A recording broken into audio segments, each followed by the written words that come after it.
నా చెప్పిన వెంట మీరు కూడా చేయండి. మన సనాతన ధర్మాన్ని మనం ఆరాధించుకుందాం.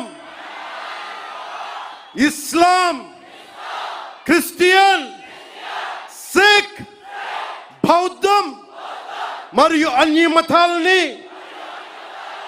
గౌరవిద్దాం. మన సనాతన ధర్మం మీద దాడి జరిగిన, అపహాస్యం చేసిన, దూషించిన, ప్రాణాలొడ్డైనా సరే